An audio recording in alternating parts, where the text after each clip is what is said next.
This is the WealthAbility Show with Tom Wheelwright. Way more money, way less taxes.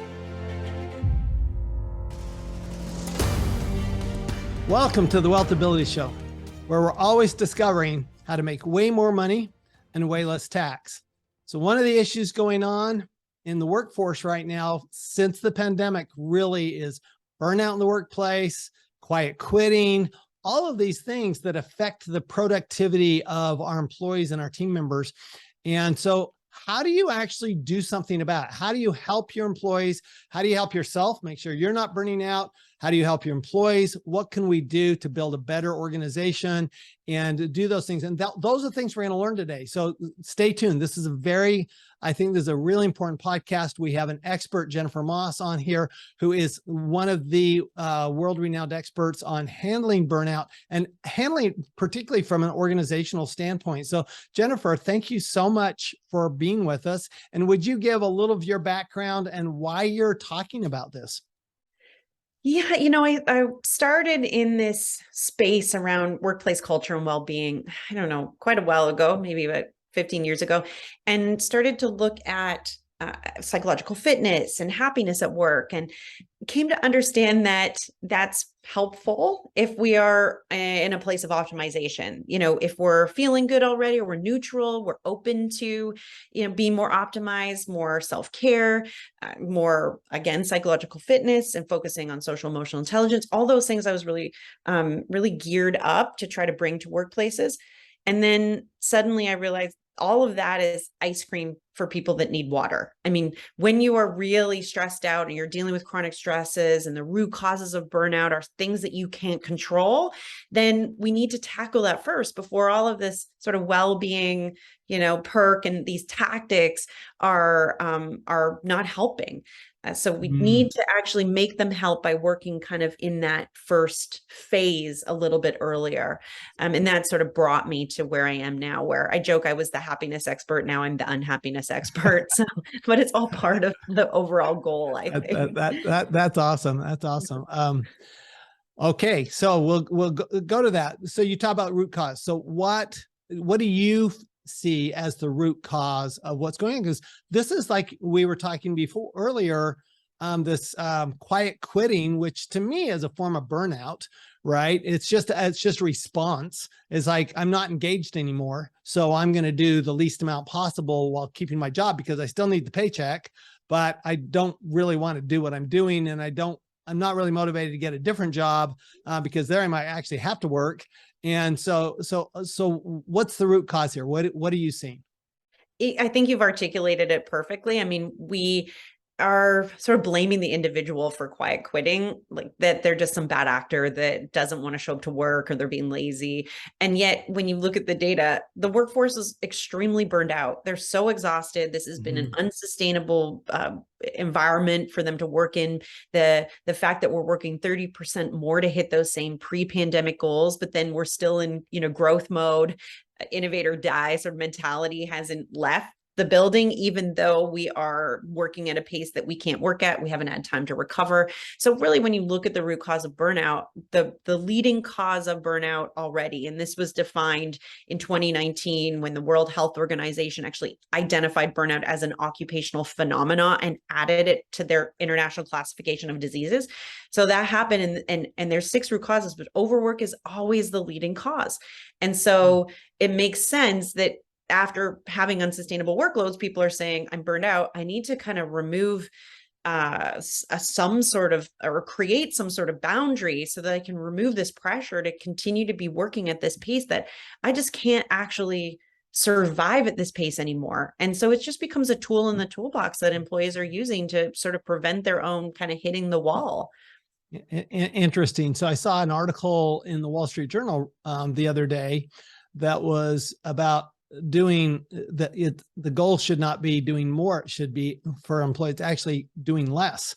And one of my questions I have there is, how much of this, so I got so many questions, but first one is, how much of this do you think is a feeling of lack of control over situations? Because we know, people that get depressed and particularly those that go to the step of thinking about taking their lives, they feel completely out of control. There is no other option, right? So that clearly is a lack of feeling a lack of control. How does lack of control fit into the burnout, the whole burnout discussion?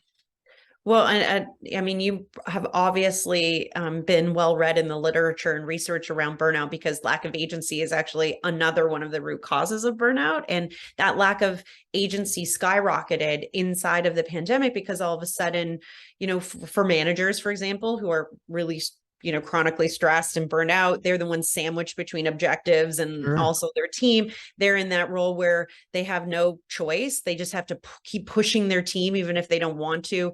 And we also see that they used to have, especially Gen Xers, that group who tend to be also middle management, used to have management by walking around, just bumping into someone and be able to talk to them. And that's completely gone. So they're feeling like they have no kind of control over the way that they used to lead. And then employees themselves, they're in vertical learning curves. All of a sudden they have to learn technology on, and maybe the organization has not really been brought up to speed to have a remote, environment. Look at teachers, for example, just all of a sudden had to learn these new skills that they weren't prepared for. They didn't feel effective, and being asked to answer emails even at 11 o'clock at night with the expectation of having something back to your boss by 8 that next morning.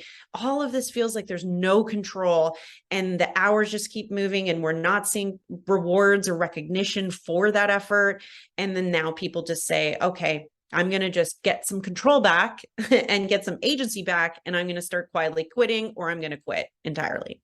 So you brought something up, which is a real hot spot for the employer side of this, and that is this remote workforce versus in-person workforce. And you hit on something that it's easier to manage by walking. It is so much easier to manage when you're in an office than when you're remote. I mean, you have to be so intentional.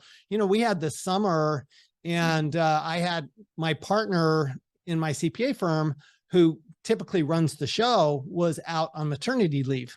And so I'm thrown into running the show. So, and I run the show differently than she does. I'm very much about holding people accountable and then letting them do their job. And so I found that we had to be much more intentional about reporting. We had much more intention about communication and so forth. So, and to me, if I were a manager, which I would hate being a manager, I'm terrible at that. I would hate the remote. I personally would hate working remote as a manager, as a people manager. How much is that whole remote workforce and this desire? They say, well, we don't want to come back to the office, but which is really a convenience thing, I think, more than anything. How much do you think the remote work actually has played into the burnout?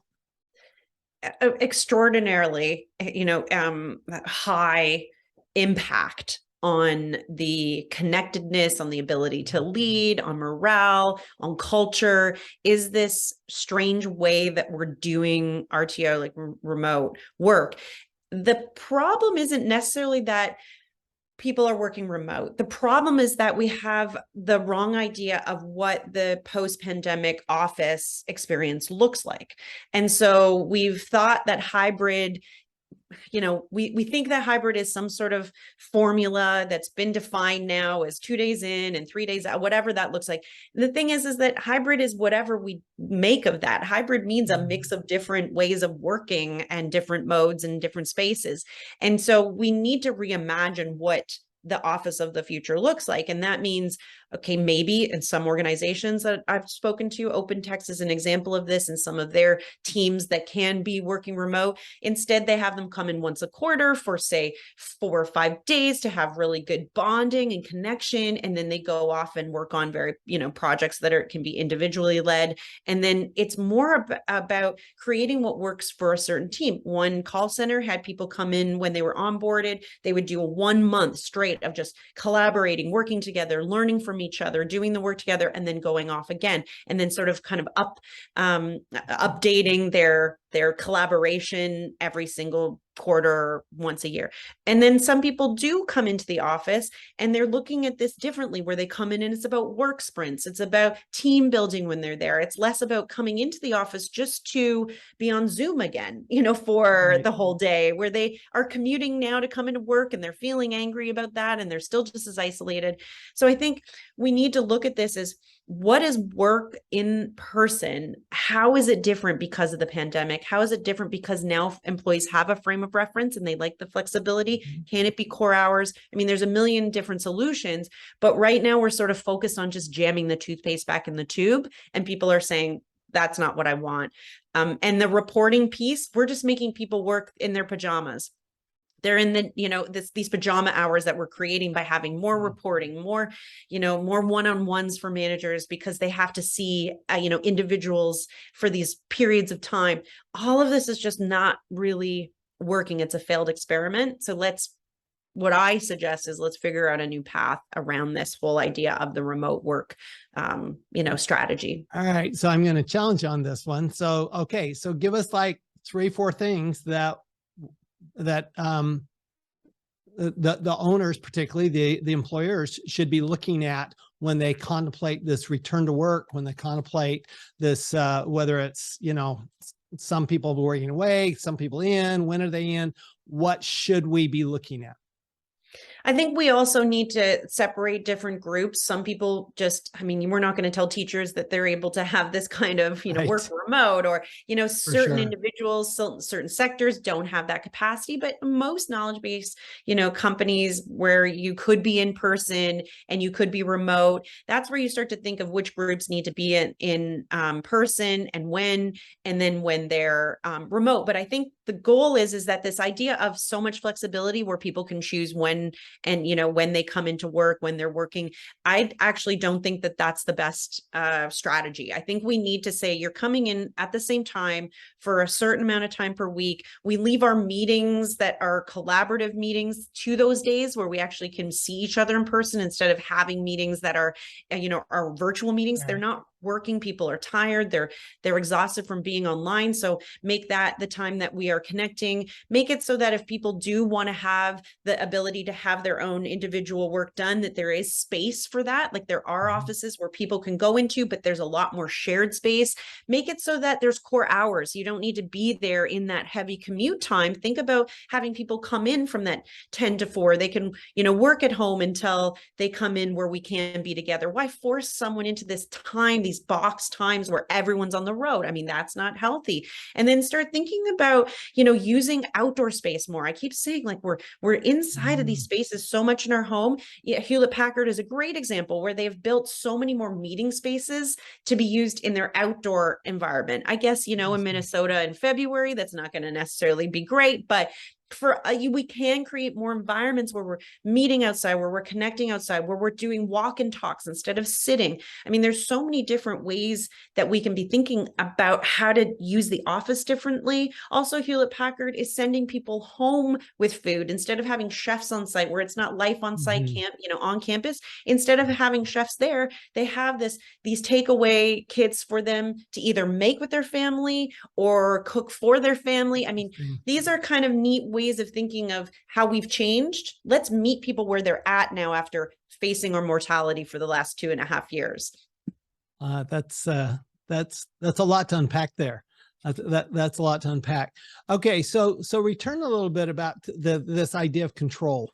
Okay, because I kind of hear this as one of the fundamental things. I'll give you an example. So my personal assistant, who's amazing, and she's been with me for many, many, many years. She came to me 5 years ago. She says, I'm thinking about looking for another job. And I said, why? And she said, well, I'm like on call 24 hours a day. And I said, well, what if we change that? What if we said, look, during business hours, you're available. During non-business hours, if I have something that just comes on my mind, but I don't need urgency, I'll just send an email, and please do not be looking at email during off business hours. But if I need it, if I really do have something urgent, I'm in Kazakhstan and I've got a problem and it's 2 a.m, I really do need help. Okay, I'm going to text, and that actually solved it for us. So now she felt like, okay, I'm in control of my life outside of the 8 to 5 hours or my regular work day. I just have to get my work done during that time. And then the rest of the time, yes, I'm on call, but I'm not going to be on call very often. So what are some things like that that people can do, and especially managers and employers can do, so that they give their people more control and that the people don't feel like they have to be working all the time? Well, I think just what you're doing right now is modeling the behavior. I would even say go one step further and use the send later, and not just even the, because you feel cortisol going through your body these days when you hear pings and alerts. And unless you've turned off your phone, sending later then just means, okay, she'll get it the next morning. She won't even get it. So she'll get a bunch of emails maybe the next morning, but that helps you to be able to then, remove the sense that, because she's still having to monitor her phone because you could be texting her, but those pings, like I really ask for people to set bedtime apps, use out of office every day, set the out of office reminder to go on at 6 saying, I can get back to you within work hours. I'm off between these hours if you need to create those conditions. But leaders, and what you're doing, you're modeling the behavior. That is so critical, because employees can't be what they can't see. If everyone is doing it and leaders are saying, it's okay, I can do this, but I don't want you to do this thing. I'm not going to care about attending meetings or answering emails on vacation, but don't worry, I really want you to feel like you can. There's no way that employees don't feel those invisible pressures. So leaders really have to walk the talk. They have to do it. And that is so hard for people like us, really busy, high performing. We enjoy our work so much. It gives us so much passion that it's what we want to do all the time, but not everyone feels that way. So it has to be that we're thinking, okay, we're going to do this to create the conditions that other people can then feel like they are allowed to take that time away and have agency and have autonomy. Got it. So let's talk about that control during those business hours then. So does that play into it, that people feel like I'm doing stuff I don't care about, I'm doing stuff that isn't meaningful to me? How do we give employees, and I've got my ideas, but what do you think we should be doing for employees to give them more of a sense of self-determination, basically, in what they're doing and what they're trying to accomplish to further the mission of the company? I love what you're saying, because intrinsic motion intrinsic motivation is the one most important, I think, skill that needs to be developed, and it's the hardest thing to have control over. It's essentially, it's not extrinsic, it's intrinsic. We need to be believing in this ourselves before we're motivated to actually achieve the goals and align with the mission. And one of the things that happens when we're burned out is we start to feel emotional distance from our work. We feel a lack of efficacy. Right. We feel even like we're not good at our jobs anymore. So that plays a role, because we're thinking we're not even good at this. So why bother? And that is where we need to first, I guess at the root, address burnout. How are we managing workload? Are people feeling that there's a fairness? Do they feel some agency? So managing those things kind of over, right upstream, we need to be managing that. But then secondly, it's about giving people that autonomy to come to their drivers. What makes them passionate? What makes them feel good about their job? Re-inspiring that part of them that made them want to do this job in the first place, or went to school to study to be in this career. What is that thing that gives them that spark? And start to slowly build that back up. Having inspiration meetings help. And that sounds sort of like a, kind of trite, but really it's about getting people together and talking about what inhibits their motivation, what is holding them back from feeling inspired, and sharing stories about how their jobs actually impact other people. From, stapling a document that says, here, we're giving you the keys and the ownership of a brand new home for first-time home buyers, and you think I don't have that role to play. Or being on the line of a factory and not realizing that little things that you do are helping to build wheelchairs that give people mobility. We need to get to the kind of the big goal of how we impact our communities, how we impact the people around us, and then understanding that we play a role in that. We've lost sight of what we are doing to participate in our communities, within our groups right now, within society. We're feeling really kind of low right now and feeling like what we're doing isn't making any difference. We need to kind of build that back up, but it takes a lot of time and effort to get there. Yeah, I agree. It's interesting to me. I was just having this conversation. I was on somebody else's podcast, and we were talking about, this idea of making money and doing good being mutually exclusive, because I don't think they are. I actually think making money is a byproduct of doing good. It should. I've never seen money as the driver. It's never been my driver. Okay, it is for some people. It's not for me. But the mission is, and the money is a byproduct of serving more people is what it is. And so, how do we, one of the things I wonder about control though, is I'm actually, one of the things I'm proud of is I probably launched 100 CPA firms, because I have people that they come and I give them so much control that then they go, well, I can go do this on my own. And so they leave and they go do it on their own. And literally, I bet over the last 25 years, I've launched 100 CPA firms that way.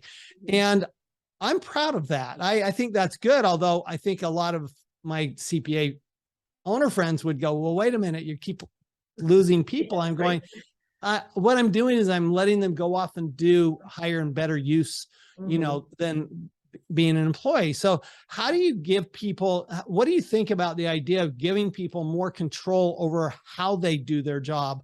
They've got a job to do and they need to know what the job is, but how do you give them more control, and how does that impact burnout? I love that that is your mission and that is your goal. It's kind of like, as a parent, I have 3 kids. My goal is to make it so that they can be independent people and not have to ask me to take care of them, and that they're going to be flourishing in their lives. The only way you do that is to kind of set them free, to be able to figure out what is the thing that makes them spark, what is exciting to me, how do I connect to this, this goal differently than maybe I would. And so, that intrinsic motivation plays really well into this way of thinking around the people that we're leading. And a lot of that is not focusing on process as much as it is, okay, here are our goals. You can get there any way you want. I mean, we're all, running this sort of marathon here right now. And who cares if you're kind of, sprinting over the finish line or crossing the finish line because you're walking. It's just about the goal. And we feel just as satisfied making it to that finish line than in any capacity that we can get there. But what's happening is we're getting stuck as leaders and managers in the minutia, in the day-to-day operations, in the process of how you're doing it, and think our process is better than, their process.